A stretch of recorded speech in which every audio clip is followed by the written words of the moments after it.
The biggest economic news of the summer 2023. Hi, my name is Vitaly. I am an economics professor in Canada. I am a boring mainstream economist. And in this channel I teach economics and I comment on economic news. For a while I haven't released new videos because I was too busy with, life. So, in this video, I am going to comment on the biggest economic news of the summer 2023. And the biggest news are the US Federal Reserve raised its policy rate, Europe entered a recession, and BRICS accepted 6 new members. So what are they and why should you care about economic news of the summer 2023? Let's talk.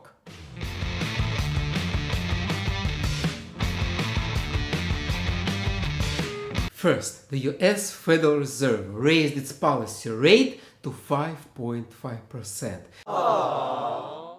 It's the same policy rate that the US had in the year 2001. The year 2001. Do you even remember that year? George W. Bush became the president. I know the human being and fish can coexist peacefully. The first Harry Potter movie came out.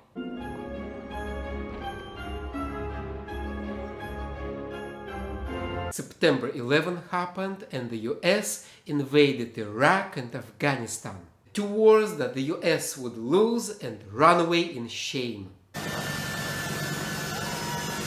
In 2001, the US had the same policy rate as it does in 2023. But 2023 is not 2001. Things are different. In 2001, the US had a low inflation. Right now, it's suffering, it's fighting a high inflation, which means that when in 2001 the US was hit by a recession, the Federal Reserve slashed its policy rate and got the economy out of the crisis. It can't do it now. Right now, the US Federal Reserve must keep its interest rate high to fight high inflation. So when a recession hits, probably it will happen soon, later this year or next year. So when a recession hits the US Federal Reserve will not cut its policy rate. It will not get the economy out of the crisis. The US Federal Reserve will just lay back and enjoy the show. And the elephant in the room is, of course, the US public debt.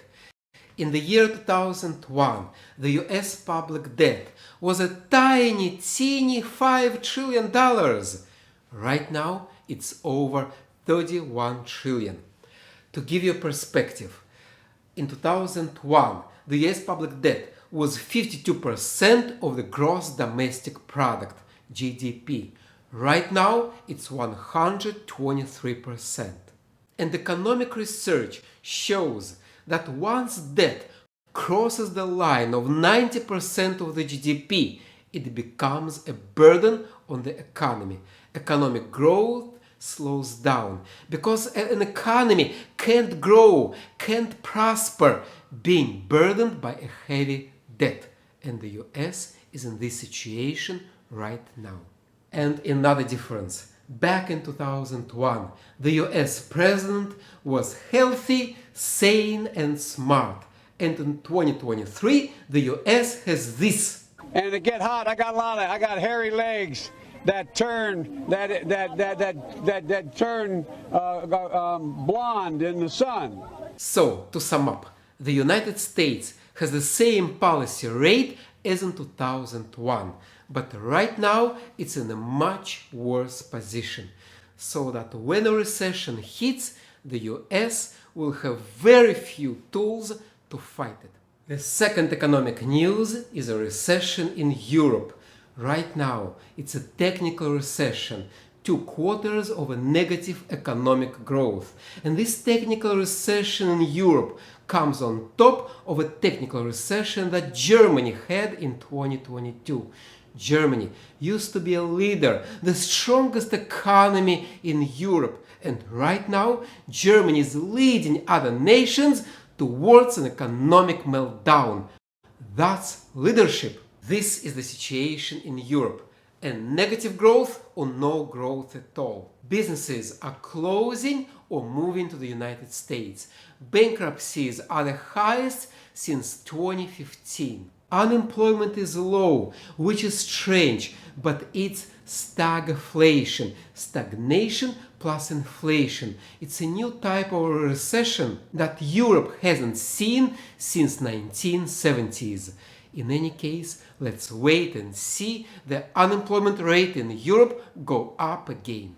This recession in Europe has three reasons. First, slow demand from China, because China's recovery after the COVID has been sluggish. So slow demand for European goods is bad for Europe. Second reason, the actions of the European Central Bank. Just like the US Federal Reserve, the European Central Bank was raising the interest rates. They were raising the rates to fight inflation, and they failed.